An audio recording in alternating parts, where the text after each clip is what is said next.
জন্য বলছি সেটা না।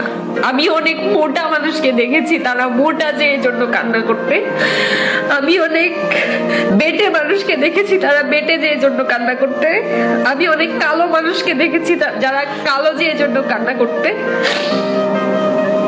যেটা তাদের কন্ট্রোলে নেই, যেটা তাদের কন্ট্রোলে ছিল না, বিভিন্ন কারণে কেউ মোটা হয়, কেউ শুকনা হয়, কেউ কালো হয়, কেউ বেটে হয়। এমনিতেই আমার বডি একটু শুকনা ছিল, আমি এমনিতে একটু শুকনা ক্যাটেগরির মধ্যে পড়তাম।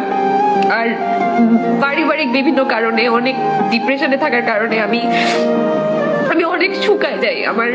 আমার ওয়েট দিন দিন এত কমতে থাকে যে আমি 37 কেজি বা 38 কেজি এরকম হয়ে যাই। শেষমেশ শুকাতে এমন একটা পর্যায়ে চলে এসেছি যে জীবনের 3-4টা মাস আমি হুইল চেয়ারে বসেও কাটিয়েছি, বিকজ আমার পা গুলা এত শুকনো হয়ে গিয়েছিল যে আমি আর হাঁটতে পারতাম না। আমি শুনিনি এরকম কথা খুব কম।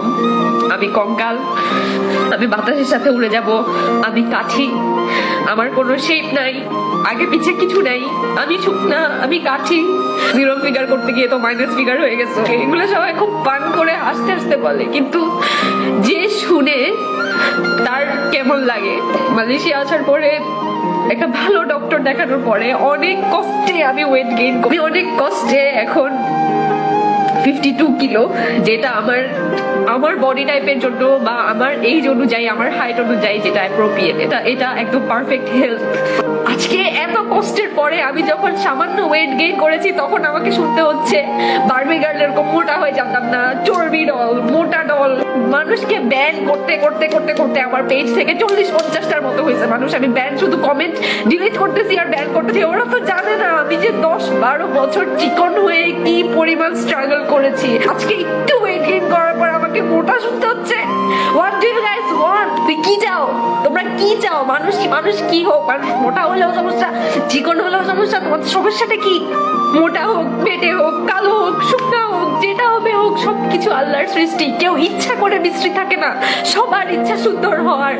আমি জাস্ট এটাই ইমাজিন করছি যে আমি যদি চর্বি ডল শুনি, তাহলে যারা আমার চেয়ে বেশি হেলদি ওদেরকে প্রতিদিন কি শুনতে হয়। তোমাদের মতো মানুষদের কারণে মানুষ বাইরে থেকে কমেন্ট শুনে এসে ঘরের ভিতরে ঢুকে মানুষ কান্না করে। আমাকে যারা আমার শুকনা নিয়ে কমেন্ট করছো, ফান করছো, সবাই আজকে মনে করে দেখো সেই দিনটা, যেদিন আমাকে নিয়ে কমেন্ট করছিলাম, সেই দিনই আমি কান্না করছি। তোমার সামনে করে নেই, আমি রুমে ঢুকে কান্না করছি।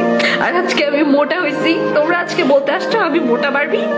আরেক ফালতু লোক আমাকে বলতে আসছে যে গোসল করে বের হইলে কাজের মেয়ে রহিমা হয়ে বেরোবে।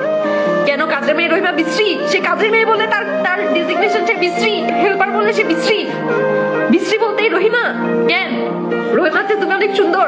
কাপুরুষ বুঝাইতে হিজড়া, কাজের মেয়ে বুঝাইতে বিশ্রী, বা আনফ্যাশন বুঝাইতে গার্মেন্টস এর মেয়ে, গাইয়া মেয়ে।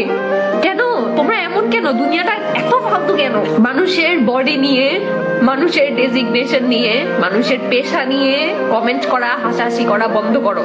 যদি আসলেই মানুষ হয়ে থাকো, কোনো লাভ নাই ডিগ্রি দিয়ে, সার্টিফিকেট দিয়ে, ভালো ভালো কলেজ দিয়ে, বুয়েট ট্রেন দিয়ে কোনো লাভ নাই। 20-25টা খুনি বাইর হয়েছে না, বুয়েটে বসছে। হ্যাঁ, তোমরা এরকম, তোমরা দেখতে মানুষের মতো, কিন্তু আসলে তোমরা মানুষ না। তোমাদের চেয়ে রাস্তার কুকুর, বিড়াল, গরু এরা আরো শিক্ষিত। কারো কান্নার কারণ হবে না, কারো চোখের পানির কারণ হবে না। কাউকে নিজের দেহকে ঘৃণা করা শিখায়ও না।